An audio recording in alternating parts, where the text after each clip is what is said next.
Hello friend, আসসালামু আলাইকুম। কেমন আছো তোমরা সবাই? আশা করি ভালো আছো। আমিও কিন্তু ভীষণই ভালো আছি। তো আজকে আমাদের রেসিপি হচ্ছে বেগুন দিয়ে মুসুরির ডাল, একদম সহজভাবে, আর সময়ও কিন্তু একদমই অল্প। চলো তাহলে পরে আমরা রেসিপিটা শুরু করি। আমি এখানে 1 কাপ মুসুরির ডাল নিয়ে নিয়েছি, আর এখানে একটি পাত্রে গরম জল নিয়েছি। গরম জলে মুসুরির ডালটাকে আমি ভিজিয়ে রাখবো 10 থেকে 15 মিনিট। আর এদিকে নিয়ে নিয়েছি 2টো বেগুন, 2টো পেঁয়াজ, একটা কাঁচা লঙ্কা আর একটি টমেটো। এগুলো এবার ধুয়ে ভালো করে আমি কেটে নিয়েছি। দেখতে পাচ্ছ আমার সমস্ত কিছু কাটা হয়ে গিয়েছে। আর এইদিকে আমার ডালটাও কিন্তু কিছুটা পরিমাণে ভিজে গেছে। আর আমি একটি কড়াই বসিয়ে দিয়েছি। কড়াইয়ের মধ্যে বেগুনগুলো সমস্ত আমি দিয়ে দেব। বেগুনগুলো দেওয়া হয়ে গেলে আমরা মুসুরির ডাল কাটা ধুয়ে এর মধ্যেই দিয়ে দেব। তারপরে দেব টমেটো কুচি।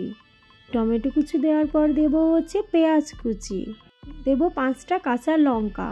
মিডিল থেকে আমরা কাঁচা লঙ্কাটাকে কিন্তু চিড়ে দিয়েছি।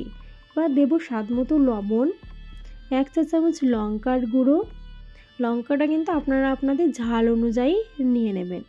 দেব হলুদ গুঁড়ো, জিরে গুঁড়ো, 1 চা চামচ আদা রসুনের বাটা, দেব 2 চা চামচ সরষের তেল। তারপরে সমস্তটাকে ভালো করে আমরা একটু মাখিয়ে নেব।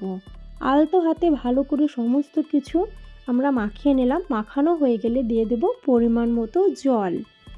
খুব একটা বেশি জল দিলেও কিন্তু হবে না, পরিমাণ অনুযায়ী যতটা লাগবে আমি জলটা দিয়েছি। সব ডুবো ডুবো থাকা অবস্থা পর্যন্ত জলটা দিতে হবে। পরে কড়াইটা ঢাকনা দিয়ে ঢেকে গ্যাসের ফ্লেমটা হাই করে 5 মিনিট এইভাবেই রেখে দেব।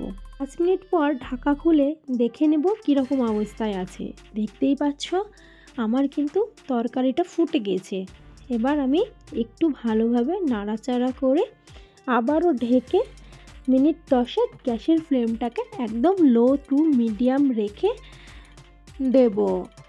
10 মিনিট পর আমি আবার ঢাকা সরিয়ে দেখে নেব। দেখতেই পাচ্ছ আমার কিন্তু ডালগুলো একদম সেদ্ধ হয়ে গিয়েছে, আর বেগুনগুলো সেদ্ধ হয়ে গিয়েছে। এবার আমি বেগুনগুলো ভেঙে ভেঙে ডালের সাথে মিশিয়ে দেব, যাতে ডালে আর বেগুনে এক হয়ে যায়।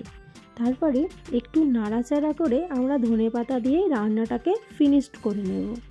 দেখতে পাচ্ছ আমি ধনেপাতা কুচি দিয়ে দিয়েছি। ধনেপাতা কুচি দেওয়ার পর আবারও একবার একটু ভালো করে আমি নেড়ে চেড়ে তরকারির সঙ্গে এই ধনেপাতাটা মিশিয়ে নিলাম। তো দেখতেই পাচ্ছ আমার কিন্তু মুসুরির ডাল দিয়ে বেগুনের রেসিপিটা একদম রেডি হয়ে গেছে। দেখতে পেলে বন্ধুরা কত তাড়াতাড়ি আর কত সহজভাবে আমার রান্নাটা হয়ে গেল।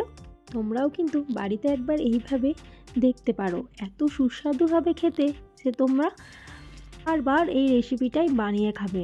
রুটি কিংবা ভাতের সঙ্গেও কিন্তু এই রেসিপিটা খুবই ভালো লাগে।